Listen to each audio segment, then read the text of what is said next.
Assalamualaikum warahmatullahi wabarakatuh. Saya Sarina Rita, mahasiswi Fikes UIK Bogor.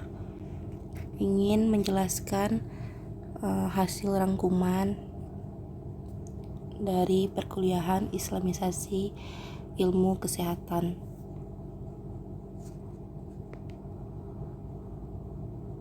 Topik yang pertama, Islamisasi Ilmu Kesehatan. Islamisasi ilmu kesehatan dipandang dari sisi paradigma Islam. Ketika mempelajari ilmu kesehatan dalam Islam, orang sehat itu butuh cukup kebersihan jiwa dan pikirannya. Sifat yang komprehensif tidak hanya lahiriah, tapi juga batiniah. Dasar pandangan itu benar-benar dilandaskan pada wahyu. Karena dalam Islam itu menekankan pencegahan yang paling diutamakan daripada pengobatan. Pengobatan-pengobatannya pun tidak hanya sekedar dengan pengobatan konvensional, tetapi ada pendekatan-pendekatan pengobatan yang diiringi dengan doa, diiringi dengan tawakal dan kesabaran, sehingga ilmu kesehatan dalam Islam tersebut bersifat komprehensif. Dasar pandangannya itu berlandaskan pada wahyu. Di dalam Islamisasi ilmu kesehatan lebih menekankan secara holistik atau menyeluruh. Dia melihat penyakit tidak hanya disebabkan lahiriah, juga dapat disebabkan karena hubungan yang tidak baik kepada Allah dan manusia. Karena itu juga dapat menyebabkan penyakit. Topik yang kedua, personal hygiene dalam Islam. Dalam Islam menganjurkan agar setiap diri memiliki kebersihan dirinya baik secara fisik maupun psikis, meliputi kebersihan kulit, tangan, kuku, dan giginya, dan juga apa yang dikenakannya seperti pakaian. Karena itu semua tujuannya adalah tidak hanya sekedar mencegah datang penyakit, tetapi di dalam Islam perspektifnya adalah taharah, menjaga kebersihan dan kesucian, baik dari najis maupun hadas. Karena dalam Islam itu sifatnya komprehensif, tidak hanya fisik tetapi juga secara hati, mental, dan sosial. Islam adalah agama yang paling bersih dan suci, karena kebersihan itu adalah sebagian dari iman. Topik yang ketiga, konsep sehat dan sakit perspektif Islam.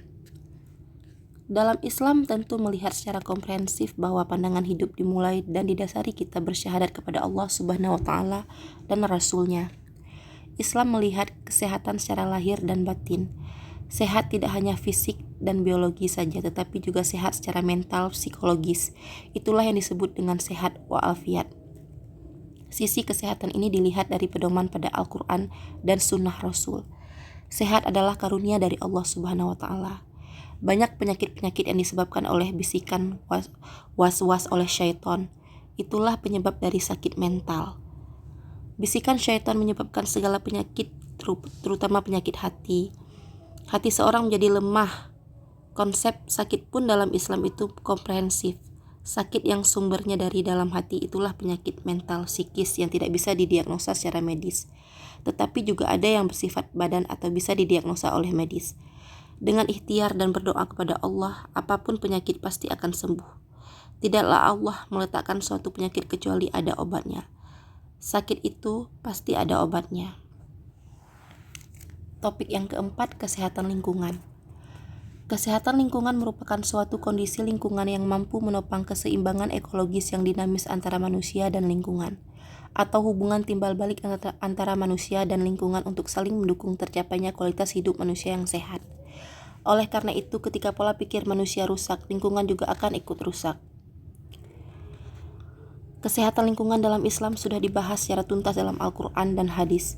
Karena Islam dan lingkungan tidak pernah terpisahkan, sebagai manusia yang ditugaskan oleh Allah Subhanahu wa Ta'ala untuk memakmurkan bumi. Allah Subhanahu wa Ta'ala menciptakan alam untuk manusia untuk dimanfaatkan sebagai sarana beribadah kepada Allah Subhanahu wa Ta'ala. Menjaga kesehatan lingkungan itu adalah bagian dari keimanan. Oleh karena itu, ketika pola pikir manusia rusak, lingkungan pun juga akan ikut rusak. Yang kelima, kesehatan nutrisi. Kesehatan nutrisi dalam perspektif Islam adalah faktor penting dalam kehidupan manusia. Untuk menjaga kesehatan badan dan jiwa, sangat penting untuk mengkonsumsi makanan minuman yang bergizi, serta mempertimbangkan aspek halal dan haram. Dalam Islam, Allah Subhanahu wa Ta'ala telah menjelaskan secara jelas dalam Al-Quran, aturan makan dan minum harus seimbang. Masalah gizi ada keterkaitannya dengan iman. Ketika seorang manusia mengkonsumsi makanan dan minuman haram, akan berdampak buruk untuk kesehatan mental manusia. Yang keenam, karakteristik ilmu kesehatan Islam. Karakteristik ilmu kesehatan dalam Islam itu adalah holistik, sifatnya menyeluruh. Islam melihat penyakit tidak hanya lahiriah, tetapi juga disebabkan karena hubungan yang tidak baik dengan Allah Subhanahu wa Ta'ala dan manusia. Dalam karakteristik Islam punya nilai ihsan, contohnya untuk makan makanan yang tidak hanya yang bergizi, tetapi harus dengan secara halal. Semua itu sudah mencakup dalam kajian kesehatan secara pandangan Islam. Sekian, wassalamualaikum warahmatullahi wabarakatuh.